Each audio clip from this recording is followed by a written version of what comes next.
Hello everyone and welcome back to Nothing But Net.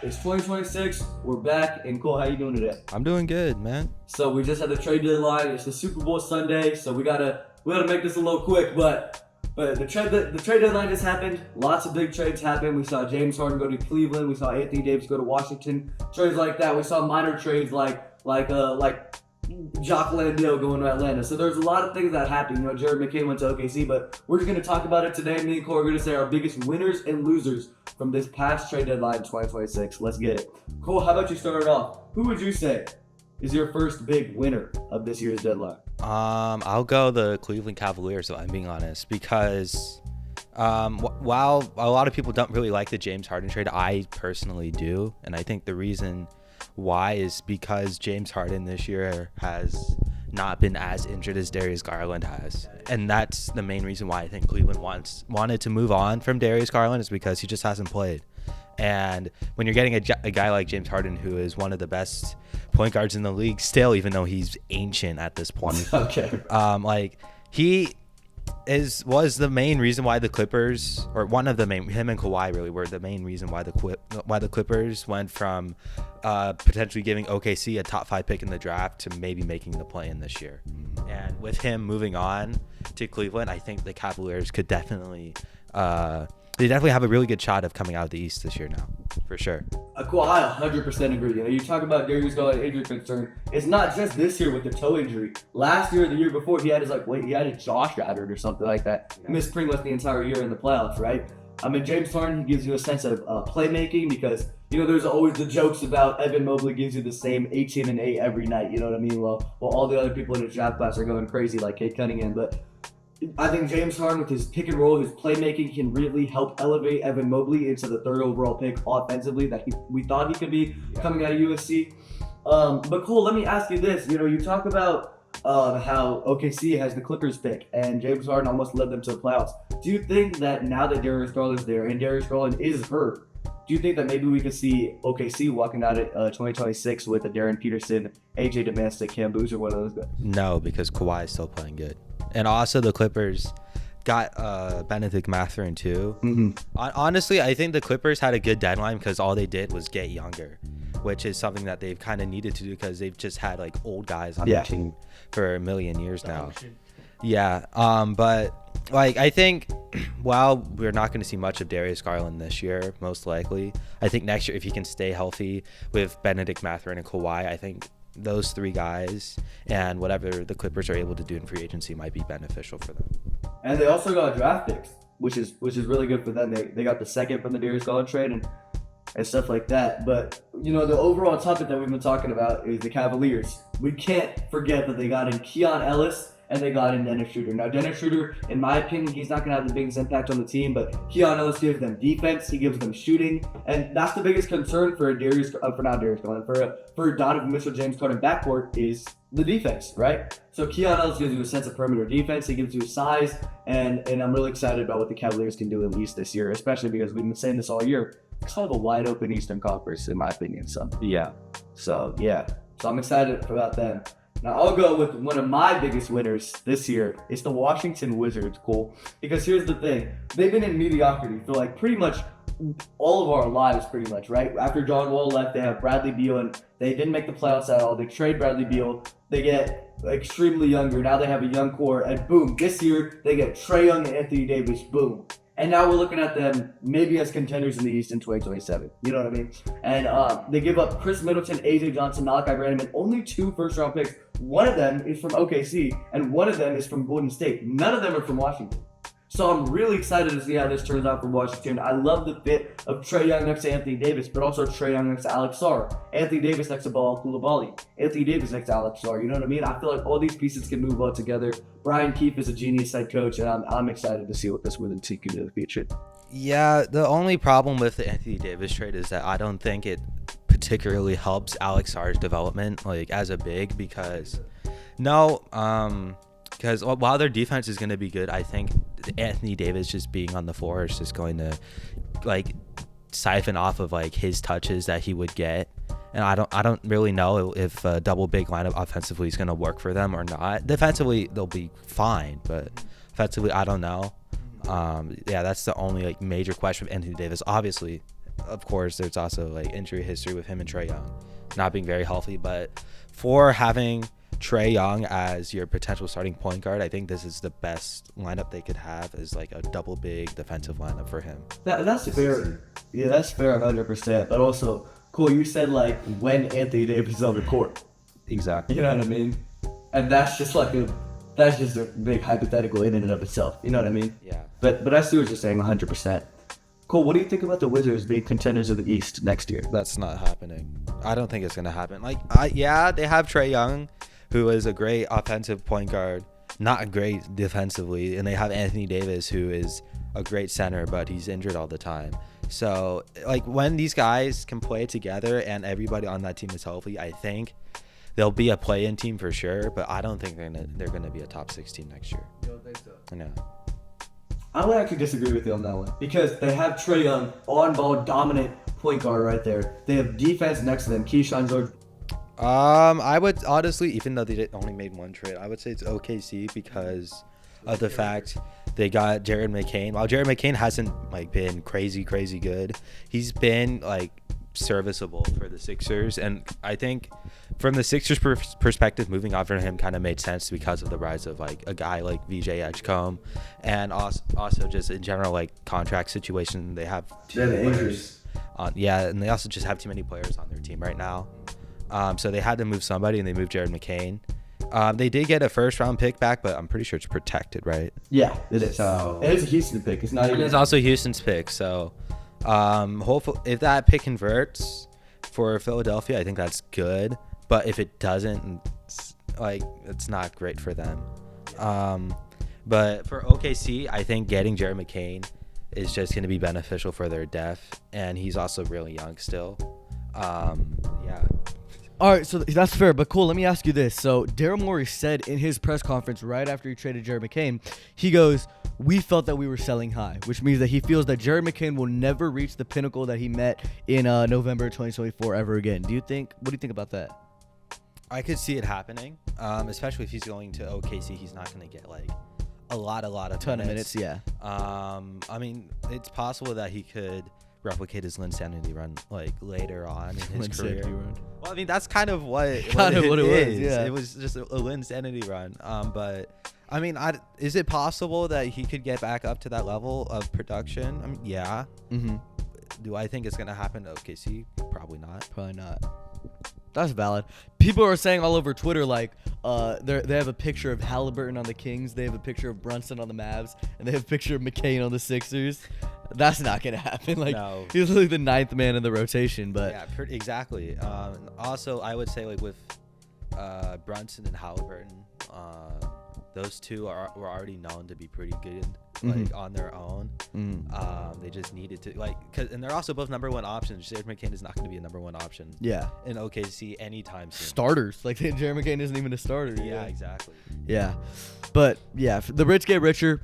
OKC, they needed shooting, and they needed just another guy on their bench, right? Without disrupting their core, without disrupting Jalen Williams, Shea, all those guys, and they get that. Jared McCain is literally the pinnacle, perfect piece, and I'm so excited to see the TikToks. I know you don't have TikTok, but I'm so excited to see the TikToks with J-Dub and Jared McCain. But cool, who would you say your biggest loser of the deadline would be? I'm gonna go honestly with the Lakers. You think so? Yes, I think the Lakers are the biggest losers of the deadline because of where they are, and if they made like actual moves instead of trading only Jared Vanderbilt for Luke Kennard, where they could be, because the main issue with this team is defense. Yeah. Which I guess has kind of been the main thing with Luka-led teams in the past, especially when he was on the Mavericks, was that their defense was not good. And when it was good, they went to the finals, right? PJ Washington, yeah. So with the Lakers, they're kind of in no man's land right now, I'd say, because they're not going to be able to compete with your San Antonio and your OKC of the Western Conference, but they're going to be able to be a top 5, top 6 team at the end of the year. I would have liked to see them make a defensive trade for a defender, 100%, like Jose Alvarado, who went to the Knicks. I think he would fit well with the team because he's a defensive-minded guard. Keon Ellis would have fit on that team. Yeah, he would have. But obviously they got traded elsewhere to teams that also needed defense. And the Lakers kind of just stayed put and only traded for Luke Kennard, who, while is an upgrade on Jared Vanderbilt, is on an expiring contract and he doesn't provide defense Gabe either. Vincent, bro. Or Gabe Vincent. Well, still he's an upgrade, but Yeah. they're both on expiring contracts, so we don't even know if Luke Kennard's gonna stay in LA. And also, he doesn't provide defense either. Yeah, I'd agree so, but to play devil's advocate a little bit, right?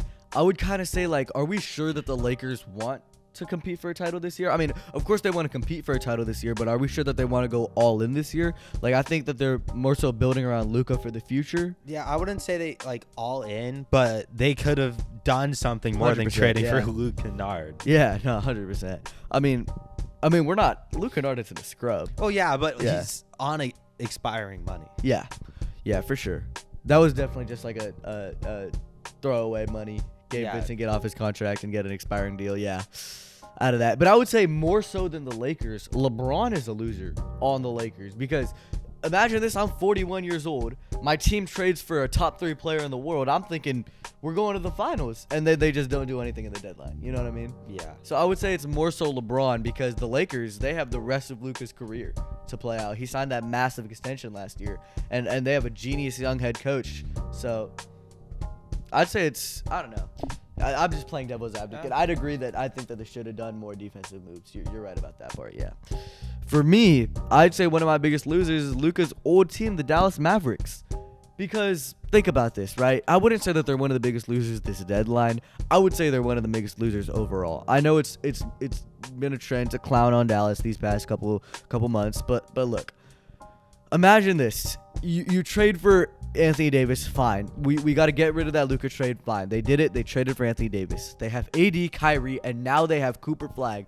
This could be one of the biggest trios in the NBA. And Kyrie has a torn ACL, but it's okay. Just wait for him to come back. And they don't give... Like, Kyrie, Anthony Davis, and Cooper Flagg played 0 games together. They didn't give them the opportunity to play together.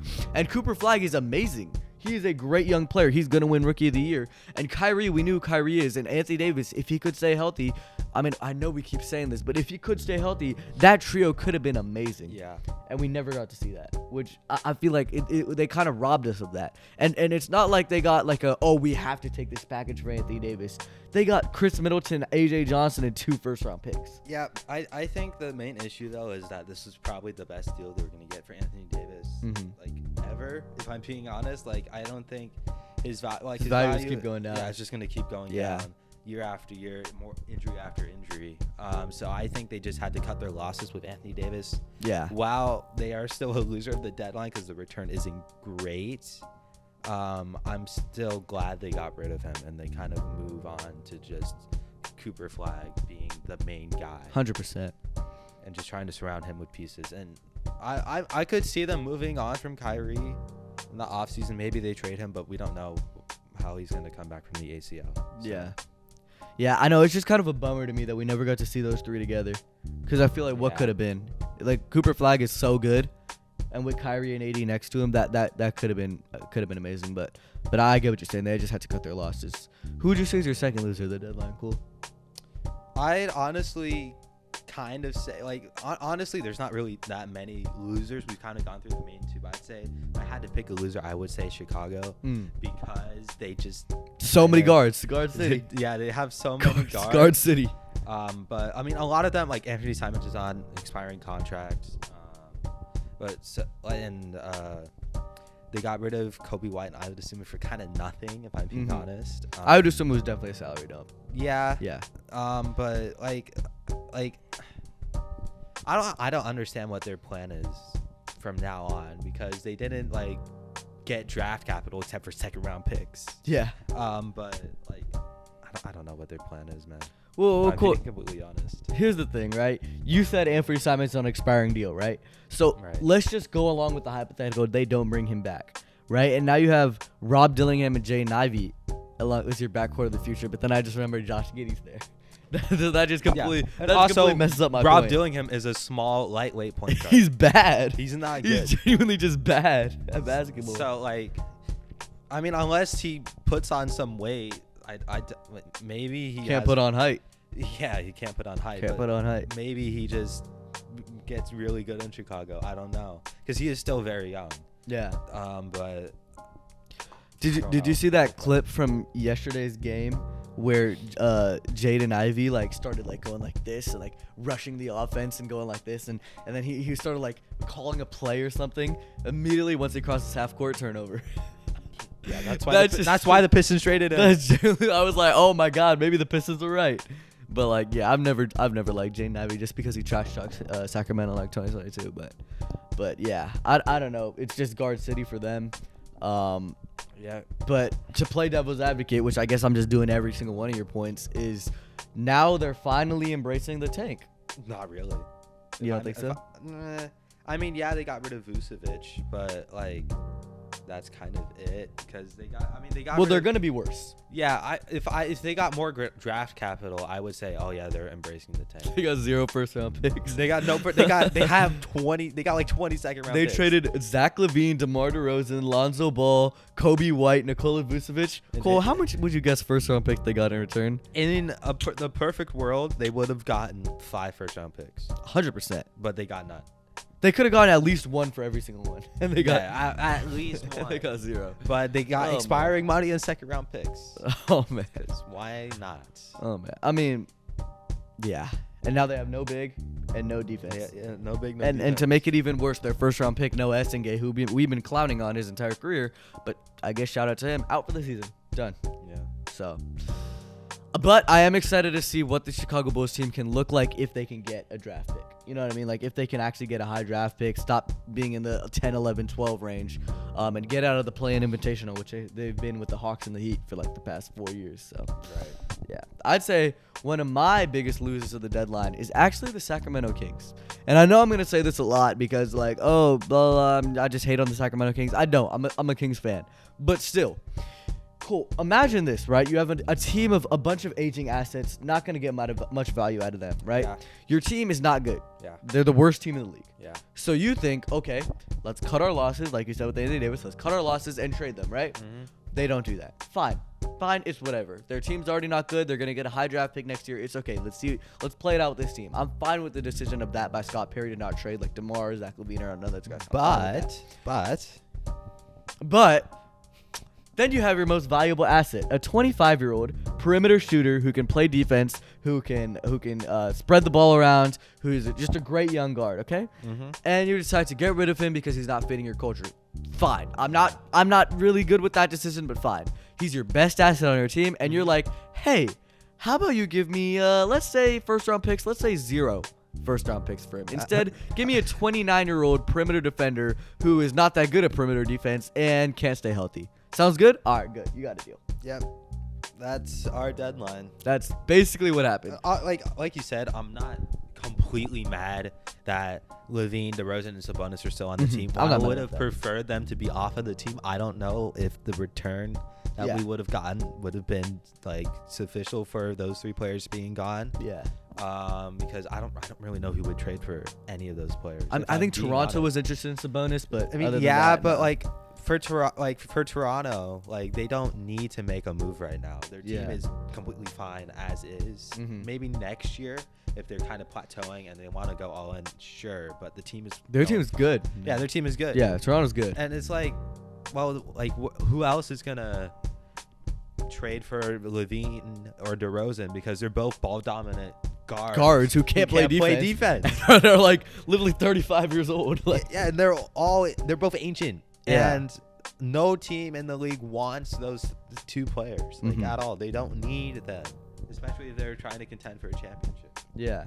And we say this so much, but we saw what LaVine and DeRozan were in Chicago, and we said, do it in Sacramento. Yeah. Like, I just don't get that whatsoever. Yeah, but the Keon Ellis trade, getting 0 first-round picks in return for him. And no young players. And 29-year-old DeAndre Hunter. And first thought in my mind was like, oh, we finally got De'Aaron Fox, the perimeter wing he was asking for. Oh, wait. He's not here anymore. Oh, wait, De'Aaron Fox isn't here. Too late. If they made DeAndre Hunter trade a year ago, your boy would have been happy. Or even 2 years ago. Even 2 years ago, yeah. If they made it when De'Aaron Fox was still here, because Cole, I'm telling you right now, imagine how good DeAndre Hunter would fit next to De'Aaron Fox. Who? Yeah, but you can But- only dream. But I really thought Scott Perry was like a respected GM in the league. Only good moves he's made so far is what, getting Nate Clifford, but he's like 24. Yeah, but he's kind of old for a young player as well. Shout out Dylan Cardwell though.